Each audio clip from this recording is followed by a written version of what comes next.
नमस्कार दोस्तों, स्वागत है मेरे YouTube चैनल में। आज मैं आपको अपने वीडियो के माध्यम से आपके साथ शेयर करने वाली हूँ करवा चौथ के बारे में संपूर्ण जानकारी। करवा चौथ कब मनाया जाता है और करवा चौथ का पूजा का शुभ मुहूर्त क्या है, आइए जानते हैं इसके बारे में। दोस्तों, यदि मेरा वीडियो आपको पसंद आता है तो प्लीज़ लाइक सब्सक्राइब जरूर करें। करवा चौथ महज एक व्रत नहीं है, यह पति पत्नी के पावन रिश्ते को अधिक मजबूत करने वाला पर्व भी है। चंद्रमा को आयु, सुख और शांति का कारक माना जाता है। इनकी पूजा से वैवाहिक जीवन सुखमय बनता है। इस दिन सुहागिन स्त्रियां अपने पति की दीर्घायु और सुखी जीवन के लिए व्रत रखती है। यह व्रत सुहागिन महिलाओं के लिए सबसे अहम व्रत माना जाता है। करवा चौथ के दिन हर महिला बड़ी ही श्रद्धा भाव से शिव पार्वती की पूजा करती है। इस दिन व्रत में शिव पार्वती, कार्तिकेय, गणेश के साथ चंद्रमा की भी पूजा करने का विधान है। करवा चौथ का पावन व्रत हर साल कार्तिक मास में कृष्ण पक्ष की चतुर्थी तिथि के दिन रखा जाता है। ऐसे में इस साल करवा चौथ व्रत 4 नवंबर 2020 को रखा जाएगा। करवा चौथ पूजा का मुहूर्त शाम 5:29 से शाम 6:48 तक है। चंद्रोदय का समय रात 8:16 पर। यह व्रत सूर्योदय होने से पहले शुरू होता है और चांद निकलने तक रखा जाता है। चांद के दर्शन के बाद ही व्रत को खोलने का नियम है। शाम के समय चंद्रोदय से लगभग 1 घंटा पहले संपूर्ण शिव परिवार की पूजा की जाती है। पूजन के समय व्रती को पूर्व की ओर मुख करके बैठना चाहिए। दोस्तों, आइए जानते हैं करवा चौथ के व्रत कथा के बारे में। करवा चौथ व्रत कथा के अनुसार एक साहूकार के 7 बेटे थे। करवा नाम की एक बेटी थी। एक बार करवा चौथ के दिन उनके घर में व्रत रखा गया। रात्रि को जब सब भोजन करने लगे तो करवा के भाइयों ने उससे भी भोजन करने का आग्रह किया। उसने यह कहकर मना कर दिया कि अभी चांद नहीं निकला है। भाइयों से अपनी बहन की दशा देखी नहीं गई और सबसे छोटा भाई दूर एक पीपल के पेड़ में एक दीपक प्रज्वलित कर आया और अपनी बहन से बोला, व्रत तोड़ लो, चांद निकल आया है।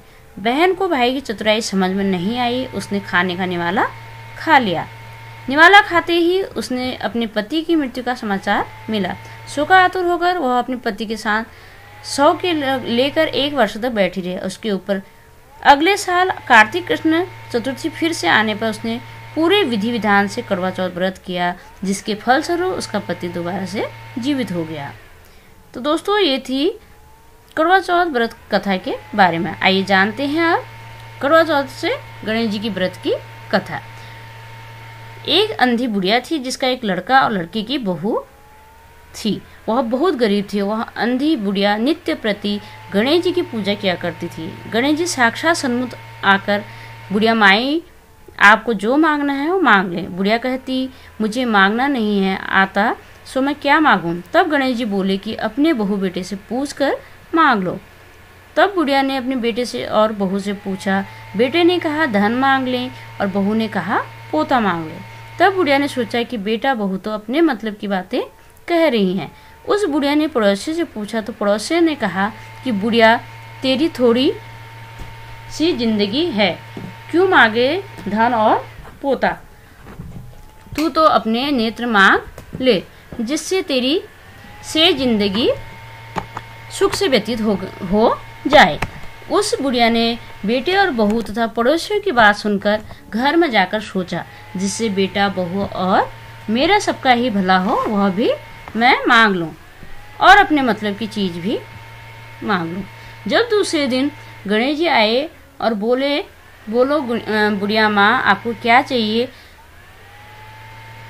तो बुढ़िया माँ ने कहा, गणेश जी के, हे गणेश जी, यदि आप मुझ पर प्रसन्न हैं तो मुझे 9 करोड़ की माया दें, निरोगी काया दें, अमर सुहाग दे, आंखों में प्रकाश दे, नाती पोता दे और समस्त परिवार को सुख दे, अंत में मोक्ष दे। बुढ़िया की बात सुनकर गणेश जी बोले, बुढ़िया माँ, तूने तो मुझे ठग लिया। खैर, जो कुछ देना है मैं आपको दूंगा। यह कहकर गणेश जी अंतर्ध्यान हो गए। हे गणेश जी, जैसे बुढ़िया माँ को मांगे अनुसार आपने सब कुछ दिया है, वैसे ही सबको देना और हमको भी अपनी कृपा दृष्टि बनाए रखना। ओम गणेशाय नमः।